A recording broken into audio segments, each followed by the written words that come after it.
Welcome to the Heads Together podcast.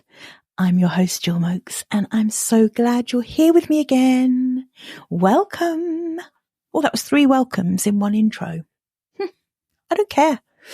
I feel like I'm owning the welcome.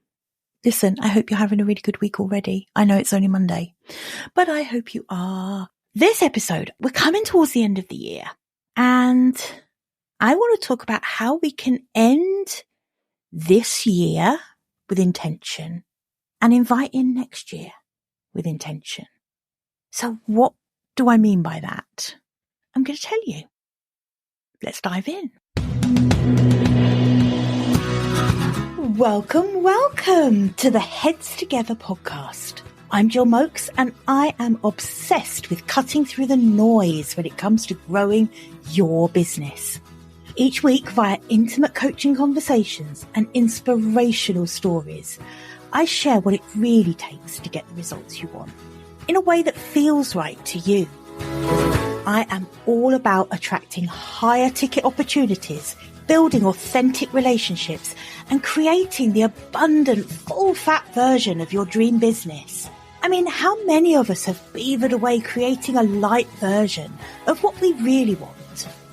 The thing is, I honestly believe when you're outstanding at what you do, there is no limit to what you can achieve. So, are you ready to put our heads together and make it happen? Let's go.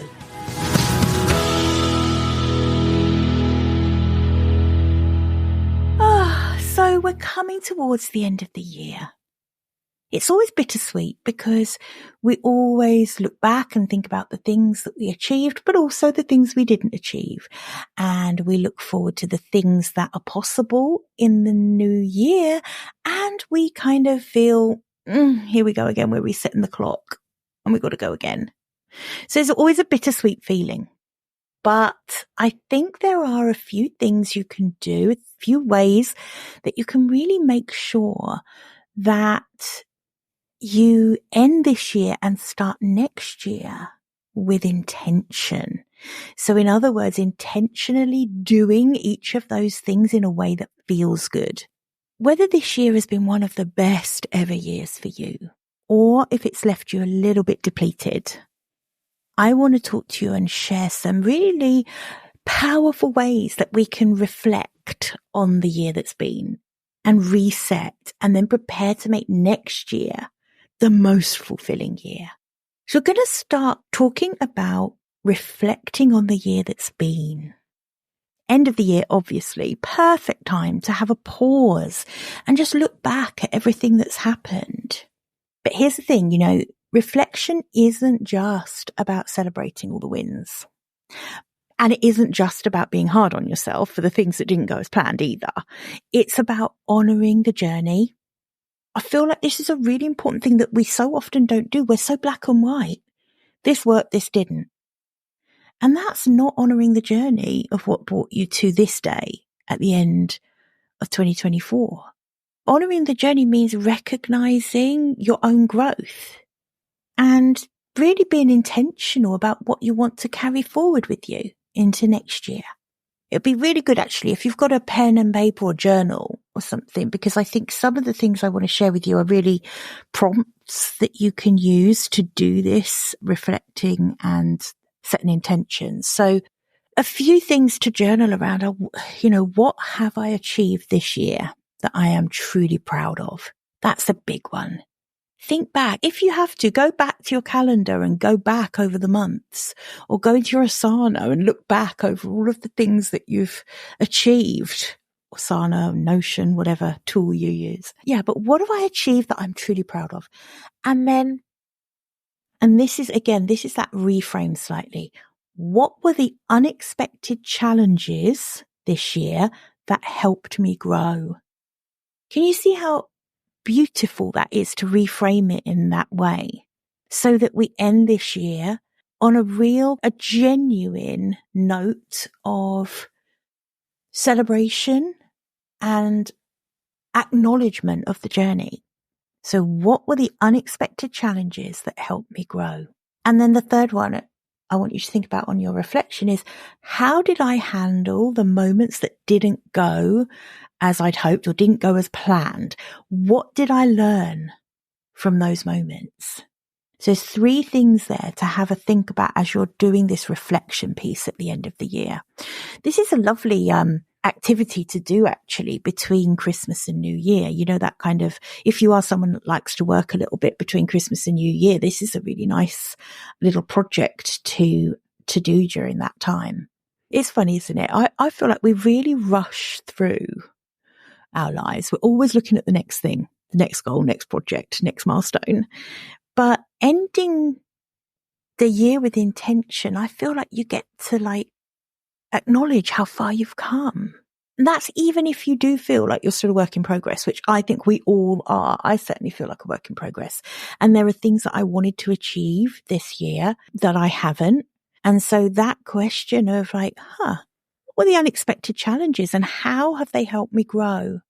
How did I handle it when things didn't go to plan? Those questions are so important. So spend a bit of time reflecting on those and write it all down, like the highs and the lows. There's real power in putting your thoughts on paper. Even if you're not a journaler, and I'm not that much of a journaler, I love writing lists and I love planning things out and I love writing in general. I'm not that much of a journaler, like a daily journaler. But if you can spend a bit of time here, just getting things down on paper, I'll tell you why. It really helps you notice patterns and get the insights that you might not have realized if you just sat and pondered for a while. Yeah, that noticing of patterns, I find that writing things down really helps with that a lot. So the second step, if you like, after the reflection piece is letting go. Truth is, we can't create space for something new without first letting go of all the things that no longer serve us. And that can be like habits, it's beliefs, it might be relationships, it might be projects that at one point felt so important, but now just are feeling heavy. So ask yourself again in your notebook, there's some prompts here for journaling. What am I still holding on to that's draining my energy? What am I still holding on to that's draining my energy? And the next prompt, are there outdated goals that no longer align with who I am today? This one I really want you to do every year. I know that some people, it gets kind of like a habit to have the same goals that you don't attain, but you keep them on as goals. You carry them over as the goal for the next year. And I think intentionally asking yourself, are these goals outdated for me now? Do they no longer align with who I am? And is that why I'm not taking the action I need to take to achieve them? The third prompt is, what beliefs do I need to release to step into the next version of myself? I really like this prompt. What beliefs do I need to release to step into the next version of myself? Because there will be beliefs that are keeping you in a version of yourself that isn't you playing big, that isn't you truly reaching for everything that's available for you. What are they?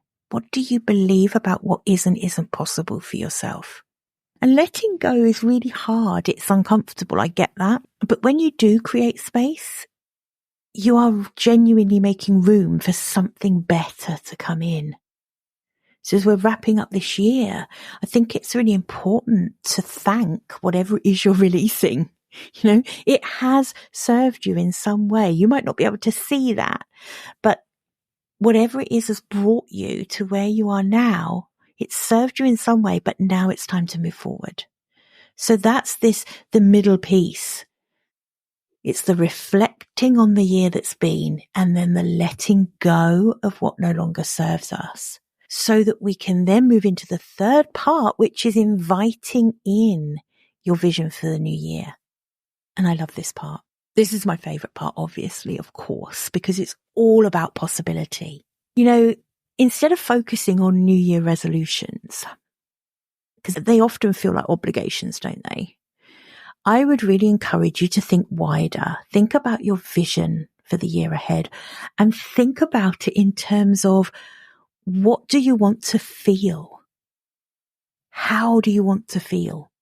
What experiences do you want to create? And here's the biggie. Who do you want to become in the process? That gives me goosebumps when I think about that. Who do I want to become next year? So again, 3 prompts that you might like to journal on. The first one is, what do I want to be celebrating this time next year? What would feel good? What would feel really good to be celebrating? The next one is, what will make me feel deeply fulfilled, aligned, and inspired? What will make me feel deeply fulfilled, aligned, and inspired? And then bringing it back to intention again, how can I live and work more intentionally in the year to come? I think if we're honest with ourselves, living intentionally is something that we all aspire to, but I don't know that we all sustain that commitment as we go through the year. We always become more reactive. We always tend to kind of, have our path bleeding out in front of us, but then things happen and we take diversions, which is absolutely natural. We want a meandering path. We don't want to be stuck or trapped on one pathway. But I do think that if we can really weave into our lives more accountability and more opportunities to check in around our intentionality, it's really going to pay dividends. Visualize the best version of yourself over the next 12 months, right? This is your chance to really set the tone for the year ahead. Invite this next year in with real clarity around what you want and what the best version of you looks like. Something really practical that you could do after this is to create a vision board, actually. Now, I get very stuck with vision boards because I tend to go down rabbit holes, especially on Pinterest. But they are useful things to do. Again, it's another lovely activity to do between Christmas and New Year, is creating an inspirational vision board that really shows the person you're going to be a year from now, what you want to accomplish, how you want to feel. Another way of doing it, if vision boards aren't your thing, and you can do an actual vision board, or you could do a Pinterest one, or just a digital one in Canva or something. But if vision boards aren't your thing, another way you can do this is write a future letter to yourself. And you kind of do it in the present tense. So you're describing in detail the person you are a year from now and what you've accomplished and how you feel. And you can keep that as a reminder of what you're working towards. I hope that's been useful. I personally love this practice of reflecting, releasing, and setting intentions, inviting in what you want for the new year. I really love it. As we wrap up, I just want to leave you with a simple, but actually really powerful practice that you might like to do. Set some really quiet time aside where you're not going to be disturbed, and light a candle. And if you're not the sort of person that normally does this, give it a go. What can the harm be? Unless you burn the house down, and then please do not blame me.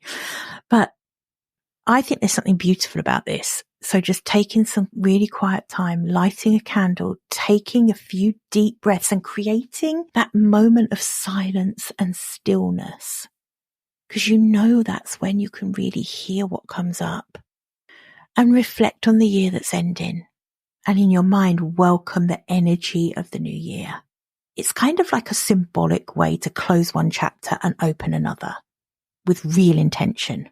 Simple practice, but just something lovely to do at the end of the year. And again, it's about honoring the journey of this year that we're leaving behind. What has it brought you? What are you thankful for? Okay, I hope you've enjoyed this episode. I actually kind of love this time of year. So I do hope that all is well with you and that you can get to enjoy some quiet time as well as all of the madness of this time of year. Thank you for joining me. I'll be here again, of course, same time, same place next week. Bye for now. I hope you enjoyed this episode and that getting our heads together this week has filled your mind with what's possible. If you love the show, would you do me a massive favour, please? Would you leave a 5-star rating on Apple Podcasts? It would really help me put more heads together, reach more ears and expand more minds. Until next week, bye for now.